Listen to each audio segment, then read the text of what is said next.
Hi, welcome back to the channel. In the last video we discussed the problem involved in making true or false claims, deductive claims, without a sound argument. We said that instead of arguing from the standpoint of knowing someone is possessed, it would be more intellectually honest to say and accurate to say there is a possibility or probability of possession.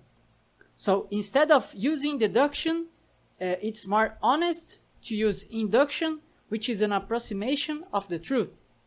Usually, this is a common trap that happens to ministers when using rhetoric. Apologists are the ones who do that the most. To convince an audience, it is not very reassuring to say things like, I hope, it is possible, or probable. Instead, they use strong words to convince, like I believe, I think, it is the truth, I know, or phrases like this is the only possibility. I say this is a trap because for a layman audience this is all good and well, but when you are debating or trying to discuss with a person who has just as much or similar knowledge as you will come across as dishonest, which will be problematic in your pursuit of trying to help the other person in seeing your perspective. So in this case, he tries to use the pathos, the ethos of rhetoric to convince, but end up in a mistake of ethos, character, which one could say it can be, depending on the person, much more important than his argument itself. This is something I'm mentioning here because at the end of the series, I will describe my own experience out of faith that relates exactly to this problem of how people are convinced. Now, for the rest of the argument of possession, Father Vince describes the symptoms that we are going to discuss now. The first two are unimportant because they can simply be imitated or happen in so many circumstances of mental illness that they can hardly be distinguished from such diseases, which are foaming of the mouth and eyes rolled over inside the eyelids. The important part of the discussion comes from the other symptoms: superhuman strength, levitation, speaking in unknown languages for the subject, crawling up walls, which are the examples he gives. And here is where it will be supremely important that we remember how exactly we come to perceive things that we give a testimony about. We have to remember that although his testimony has credibility, it doesn't follow that it is infallible, or that he couldn't have interpreted things different from what really happened. After this addendum, let's analyze his descriptions. When he talks about superhuman strength, he describes a person with less than 100 pounds, which is 45 kilos. He doesn't say if it is a boy or a girl or a woman or a man, which would be important. And that person raises a metal swivel chair above his head with one hand. And that is something that he clearly considers as an evidence of superhuman strength. It is interesting that in another video in the same channel, Capturing Christianity, a Christian philosopher had the same opinion about this type of evidence that I have. How can you tell that someone can or cannot do a feat of strength if you don't have any other parameters to test it? So he clearly thinks that a person with less than 100 pounds can't do that feat of strength. But is this really the case? You can only know with reasonable certainty that someone is doing something beyond his or her strength if you test this said strength beforehand. Otherwise, it is just an opinion, not a fact.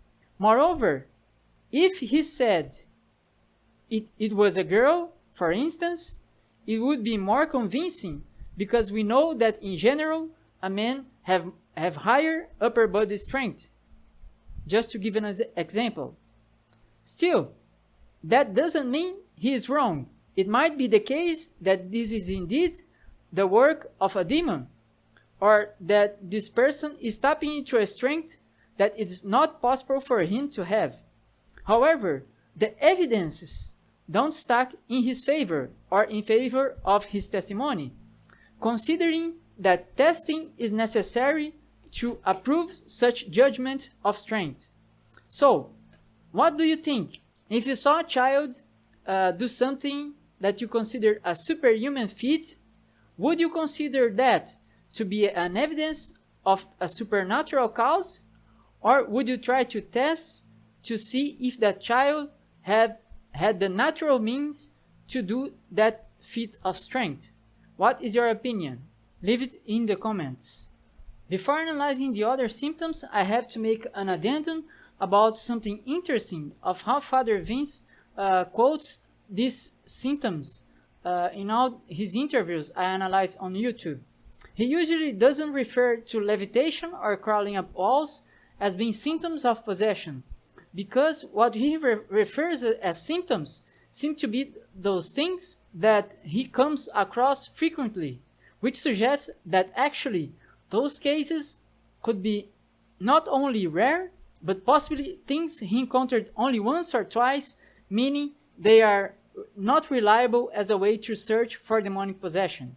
This is something important because in both cases, levitation and crawling up walls, his testimony is not very convincing, to say the least. About levitation, he describes a child getting up from a chair and quickly being held back into it by the person who was actually performing the exorcism, which was his mentor at the time. He also says that he was held back into the chair by the hand of his mentor doing a prayer. So in this case, not only he describes his first encounter with the rite of exorcism as being afraid, but also that the person performing the rite of exorcism didn't notice the so-called levitation. One could say that if this is the only case he ever saw of levitation, that with high probability he was influenced by his fear of the situation. However, if they actually made videos, which they refused to do, they would be able to confirm what they actually saw, not only what they think they saw. Even if they never released such footage to anyone, wouldn't it be important to keep a more impartial point of view that a recording can provide, so they could actually go back to the situation and analyze it with a more clear mind? Now, in the case of crawling up walls, as if a person was a spider, what he describes, it is not a case he saw himself, but what he says is, in shared stories, and I quote, "In shared stories, we come to know there are even cases of people crawling up walls as a spider. That means this is a second-hand or third-hand testimony or more. In this process, the thing that actually happened is difficult to judge. Why, you say? Because if you don't have the details of the experience, you can't judge for yourself if the testimony is credible or not. Let's compare these two hypothetical testimonies, and you can see what I'm talking about." Quoting, "It was 3 o'clock on the dot when we started to make the rite of exorcism. When it was 15 hours and 15 minutes, the person walked straight to a wide and flat wall of the church and climbed as if there was no gravity. She was horizontal to the ground for at least 1 minute. Now compare that to this other hypothetical first-hand testimony. There was this case where a person climbed a wall like a spider. Can you spot the difference that details and verbs you use make in a testimony? Show off your critical thinking in the comments and describe how it is that the first hypothetical testimony is more reliable than the second. Or if they are equal, show me your arguments of how the second testimony is just as reliable as the first one. And we will see each other in the next video. As I always say, don't accept things as they appear, and always ask questions.